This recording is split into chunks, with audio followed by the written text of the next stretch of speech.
Today's 748th day that I'm here to share lessons and learn. I'm learning. I hope this will support your dreams, your goals, and allow you to become the person that you want to become. Today I'm going to speak about one very, very, very essential topic, and this is how to learn from experience. How to learn from experience. Now, of course, we're able to experience every single day something that is good, bad, not that good, not that bad, but we're able to grow only when really we reflect on experience, when we learn from experience. Because a lot of times we repeat the same experience over and over and over again because we didn't learn. I really love saying that life will bring you the same lesson over and over again until you learn it and you will be able to move forward. A lot of times people say that all books are the same. All books are the same because when you read the book, you do not implement, you do not learn from it. And that's why you get the same message. When you learn that, when you implement and take action on that, now when you read the same book, you get multiple different aspects of that book. So it's very, very important to learn from experience. So today we'll share 11 things that you really need to reflect on, that you really need to understand how to learn from experience. So number one first is, of course, reflect on experience. We need to, so what happened? What happened?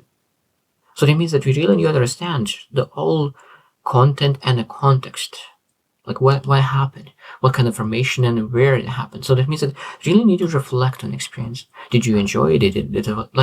What happened? Because a lot of times people ask why it happened. Now sometimes it's good to ask questions, but first we need to understand the situation. What really happened? Because we need to take our emotions out first. Because if you go emotional, sometimes we make wrong choices. But when you're able to take out emotions and what happened, then you're able to ask why that happened. Number two is identify patterns. Identify patterns. So that means when you think about experience, how many times it happened in the past, exactly the same thing, what's happening now, what happened in today, and how many times it happened in the past. So if you start seeing patterns, what you're able to do, what kind of process and systems you're able to put in place that this experience doesn't happen again. Or maybe you want to say that this experience was amazing, and what you're able to do, what kind of systems and processes you're able to build in place that could happen even more. What specifically did you do to make this experience happen? It's very, very important to understand the patterns. Number three is acknowledge success and failures. Acknowledge success. So that means you need to take ownership of success and failures. Now, I used to think that people do not take ownership of failure. But what I learned in last year that a lot of times people do not take ownership of success as well. They just want to say, I failed. And they do not take ownership of success. If you succeeded, that means you need to take ownership of that. And say, okay, this is what I did. And this is, unless, it doesn't matter. Even as a small win is a win, it's a success. And we need to take ownership. And when you take ownership of small wins, what you're able to do, you're able to get energy to pursue bigger things. Now, of course, with failures, it's the same. Some people do not accept failure. They blame all the things. But when you're really able to acknowledge and accept the failure, that's the time when you're able to learn from experience and next time not do the same. Because the longer you complain, the longer you really make excuses, the longer you will keep exactly the same experience over and over and over again. Number four is seek feedback. This is essential, seek feedback, because you're able to understand what you're doing right, what you're doing wrong, what is correct, what is not correct. And feedback is really allowing you to understand, what you're able to improve. It could be that you are winning, you are succeeding, but maybe you're able to improve something and now you can succeed from succeeding in a good level, maybe you're able to succeed in a high level. So this feedback is essential. Now, of course, if you're failing, maybe you're able to pivot something now to fail less and less until you start succeeding. It's very, very important feedback. Number five is document your experiences. Document your experiences. That means when you first was reflecting on experience, now document your experiences. That means that when you are able to track every single experience, it's much easier will be to really identify the patterns. And now you understand, what I'm able to do, what I'm not able to do, and really moving forward because now you understand what is the story, how long that was happening.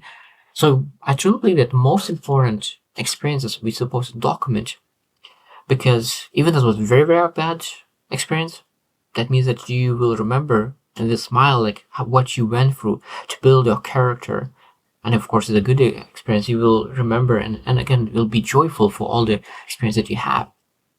And again, when you journal and document your experiences, it allows you to get the clarity and put all information on the paper. Number 6 is analyze the decision-making process. Analyze decision-making process.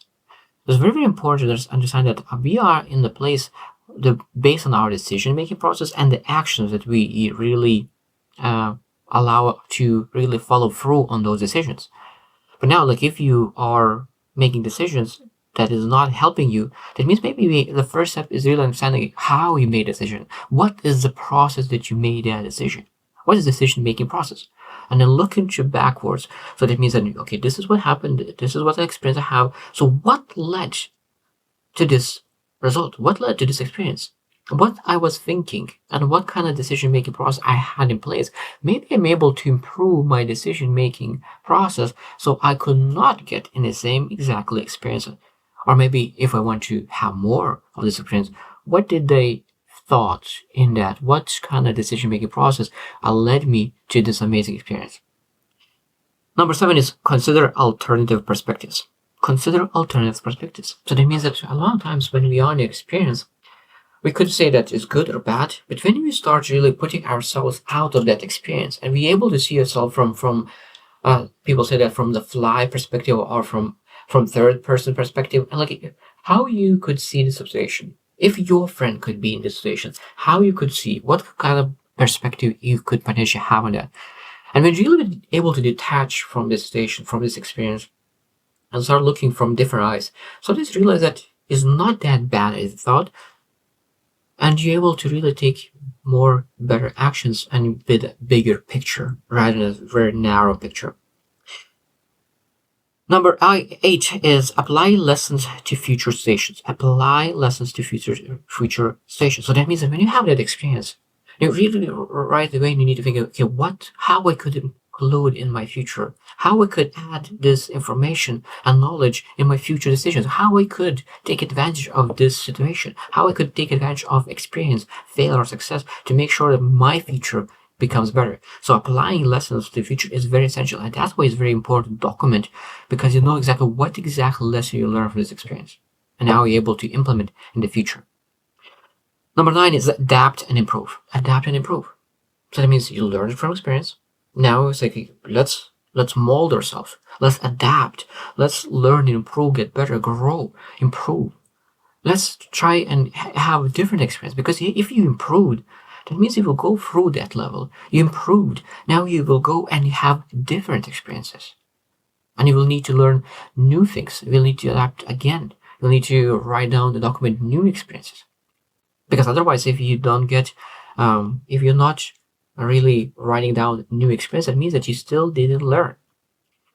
Number 10 is share your insights. Share your insights. One of the best way to learn is when you're able to share. Share your insights, share your lessons, share the things that you learned. So that means that when you're able to really verbalize your lesson, that is making like a foundational things that this lesson is ready to learn. So the best way to learn from the experience is share the experience and share the lessons and insights that you learn from that experience. And then you'll for sure maximize the benefits of that lesson. And the last one, 11, is just continuous learning.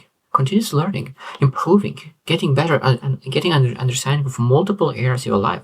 Personal development, personal growth is one aspect that really allows us to become better inwardly, and that allows us to expand externally as well. And those internal growth that transfers to external growth that leads to new experiences, and those new experiences, of course, allows us to grow even more when we really reflect on those experiences. I think that a lot of times people are growing much, much faster. And I think that one of the key aspects of their growth that some people are super, super successful by 30, because they reflect, they're looking into what our experience, and really they pursue different experience. And like I said, at the same time, they reflect on them. They pursue experience, reflect on them, they adapt, adjust, pivot, and move forward again. They don't wait for 3 months to make one decision. They really make decisions very fast and move, experience, and adjust and pivot. So if you really want to move fast, I would highly recommend to do exactly what I learned as well, because I need to do that as well. I'm not any different. So I need to improve my speed. I need to improve how fast I make experiences, how fast I explore, how fast I reflect, and how fast I'm making decisions that I can move forward faster. So I hope you choose to win, and see you tomorrow.